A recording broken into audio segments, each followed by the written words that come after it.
제73주년 제헌절 기념식이 비대면 행사로 이루어졌습니다. 백신 접종이 본격화된 이후 코로나19 확진자가 다시 1,000명을 훌쩍 넘어서는 위기 상황이 도래한 때문입니다. 그 와중에 개인의 정치적 야심을 위해 헌법 정신을 훼손한 당사자들이 헌법 정신과 헌법 수호를 운운하는 적반하장식 행태를 보이고 있습니다. 헌법기관과 공소기관의 책임자에게 헌법과 법률이 임기를 정한 것은 수없이 많은 굴종과 그 굴종에서 벗어나려는 숱한 노력이 성취한 헌법적 성과이자 명령에 해당합니다. 그럼에도 불구하고 문재인 정부의 감사원장이 임기 중 자리를 버리고 야당에 입당하여 대권 도전을 선언하고 문재인 정부의 검찰총장이 재임 시절 내내 헌법 정신을 어긴 권한 남용을 통해 민주적 통제의 원리를 훼손하며 정치적 야욕을 드러낸 것은 이제 와서 감히 부인할 수 없는 사실입니다.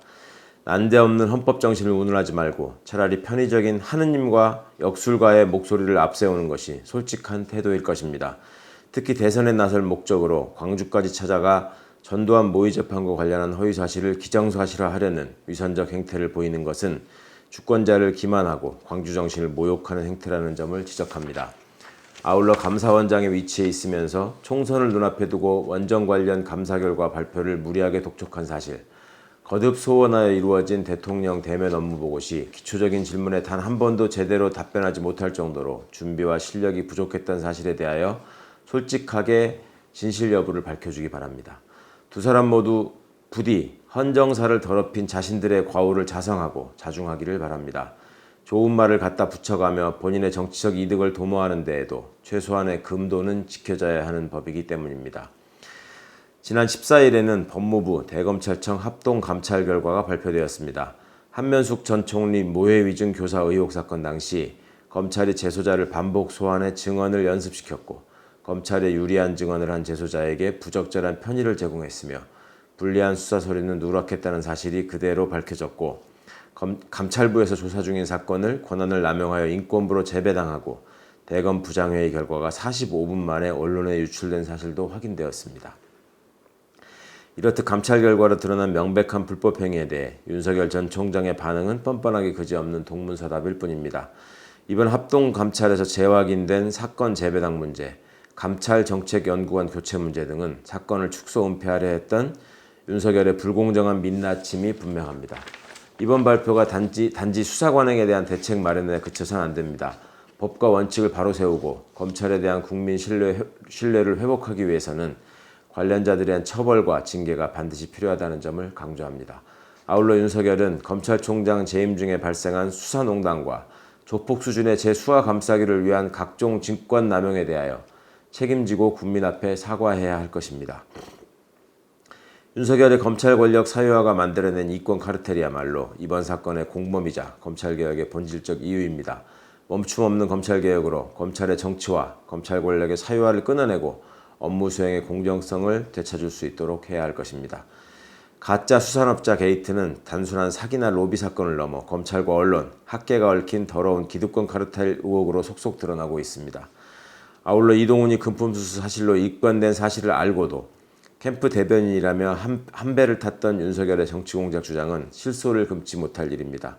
단순한 수산업자의 로비 사건을 넘어 유착과 비리의 행태와 범위가 어디까지인지 명명백백히 밝혀야 할 것입니다. 거리두기 강화와 함께 이른 무더위로 고통이 가중되고 있습니다. 연일 30도를 윗도는 더위에도 방호복을 입은 채 방역의 최일선에서 애쓰시는 의료진 여러분께 존경과 감사의 말씀을 드립니다. 어제 선별검사소를 방문한 대통령께서도 강조했듯이 정부는 폭염대책, 인력 충원, 근무환경 개선 등 의료진의 고충을 살피는 데 집중하고 폭염과 함께 사회적 거리두기로 고통을 겪고 있는 취약계층에 대해서도 소홀함이 없도록 대책을 마련해 주시길 바랍니다. 너나 없이 한 목소리로 위기 상황을 헤쳐가야 할 때임에도 국민의힘은 여전히 코로나 확산을 정치 공격의 소재로 활용하며 무더위에 지친 국민을 더욱 짜증나게 하는 행태로 일관하고 있습니다. 지금 정치가 해야 할 일은 정부에 대한 불신과 갈등의 조장이 아니라 방역당국에 대한 국민의 신뢰를 단단히 하고 국민의 어려운 삶을 돌보는 것입니다. 정량만을 앞세운 정치 세력의 언사가 과연 폭염과 역병을 견뎌내는 국민들께 어떤 도움이 될 것인지 제발 한 번만이라도 깊이 성찰해 주기를 바랍니다. 감사합니다. 입법 예고된 중대재해처벌법 시행령이 법 취지를 살릴 수 있도록 개선되어야 합니다. 정부는 지난 9일 중대재해처벌법 시행령 제정안을 입법 예고했습니다. 중대재해처벌법은 제정은 김용균 군 어머님과 이한비 PD 아버님이 30일 가까운 한겨울 단식 농성 결과 어렵게 이루어졌습니다. 그마저도 가장 재해가 많이 발생하는 5인 이하 작업장 제외, 50인 이하 작업장 적용 3년 유예 등 독소 조항을 가진 채 통과되었습니다. 시행령은 법이 위임한 부분을 구체화함으로써 법 취지를 제대로 살려내도록 제정되어야 합니다. 근로기준법이나 산업안전법에도 불구하고 이 법을 제정한 이유는 산재다발국이라는 오명을 갖게 될 정도로 산업 현장 재해가 너무 빈발하여 이를 근본적으로 예방하기 위함입니다. 따라서 시행령은 이 법을 통해 노동자들이 일하는 과정에서 노동 능력을 상실하거나 사망하는 일이 없도록 구체적이고 명확한 규정을 담아야 합니다.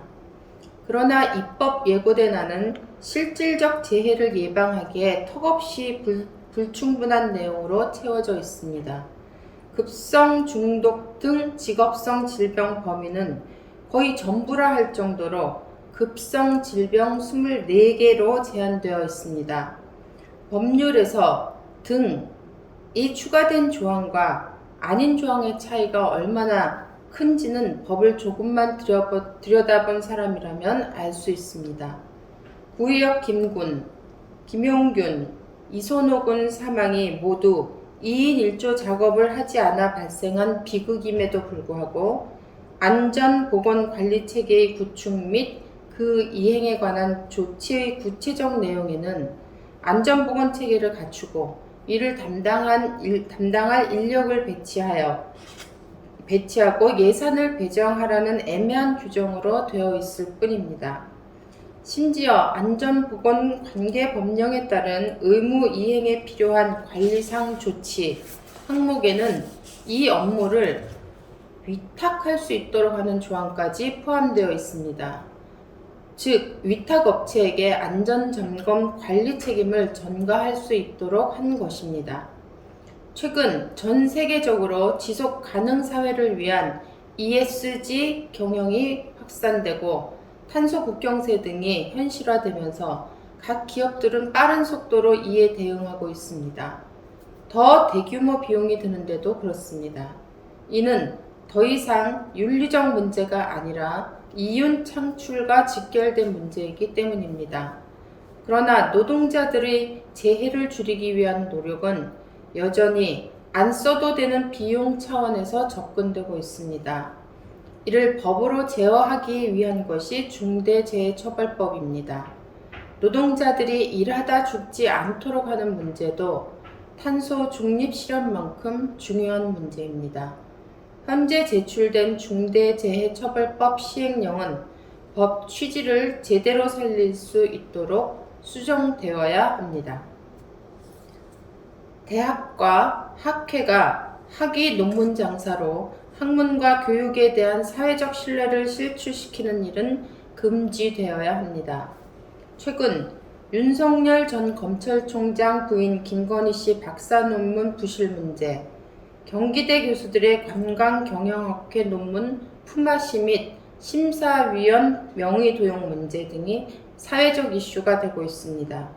전북대 교수는 자신의 제자 박사 논문을 자기 형제들 명의로 바꿔치기해 갈취하며 징계 재심의에 회부되었습니다. 대학은 우리 사회 발전을 위해 학문과 교육을 통해 비판적 역할과 동시에 비전을 제시하는 곳입니다. 헌법에서도 대학의 자율성 보장을 명시한 것은 그만큼 대학이 차지하는 사회적 역할이 크기 때문입니다. 그러나 최근 드러난 대학의 학위 남발과 논문 비리 실태는 이와 같은 대학의 사회적 역할의 근본적 회의를 불러일으킵니다. 이는 당연히 대학 자체의 문제를 넘어섭니다. 대학이 오히려 우리 사회가 건강하게 발전하는 데 질곡이 됨을 의미합니다.